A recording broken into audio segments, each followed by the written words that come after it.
আমি যাকে তাকে ভালোবাসতে পারি না। একটা মেয়ে হওয়ায় হয়তো খুব সহজেই পেয়ে যেতে পারি এখনকার ছেলে ছোকরাদের।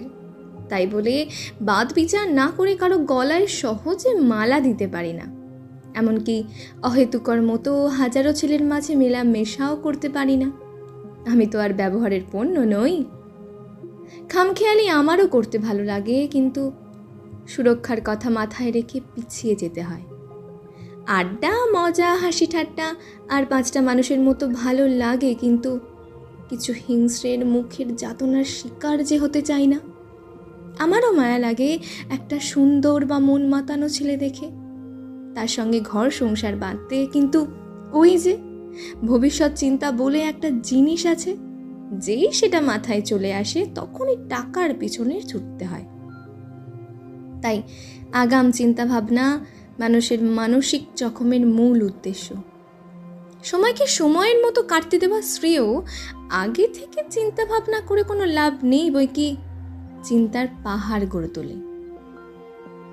তাই আমাকে ভালো বাছাইয়ের ক্ষমতা দাও ভগবান, যাকে তাকে নয়। পয়সাওয়ালা অনেক দেখেছি দিনরাত রাস্তাতে তুড়ি মারতে, না হলে সোশ্যাল মিডিয়ার দরবারে। আমাকে তাদের থেকে মুক্ত করে দাও, না হলে ওই পড়াকু আর লড়াকু কাকুদের পাঠিয়ে দিও না, যারা শুধু টাকা বোঝে। বরঞ্চ ওই সাদা সিধে ছেলেটাকে পাঠিয়ে দাও যে ভালোবাসা বোঝে। না হয় ছন্দে মাতোয়ারা গানের পাগলটাকে পাঠিয়ে দাও, যে মাথায় নিয়ে ঘোরাতে ঘোরাতে সারা আকাশ দেখাবে। ওই নাচনমালা নর্তক ছেলেটাকে পাঠিয়ে দাও, যে তালের ছন্দে আমায় বেঁধে রাখবে, ক্যামেরার সামনে কিংবা একাকীয় বেডরুমে। না হয় পাগলপন্থ খেলোয়াড়টাকে পাঠিয়ে দাও, যে ময়দানে ঘাম ঝরাবে আর আমাকে দেখে ফ্লাইং কিস না হলে ইশারা দেখাবে তার বিজয়ীর দিনে। আর হারার দিনে কাঁদা চোখ নিয়ে আমার কোলছোঁয়া বুকে মাথা খানি রাখবে। না হলে বুকে পাহাড় জমা ক্লেদ নিয়ে সীমানায় পাহারা করা মানুষটাকে পাঠিয়ে দিও, যে আমাকে চারপাশের কুনজর থেকে রক্ষা করতে পারবে।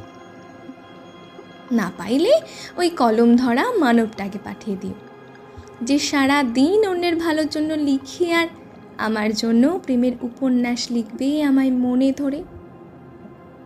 অবশেষে না হলে দিন মজুরি করা, দিনভর আর রাতভর আরাম দেওয়া মানুষটাকে।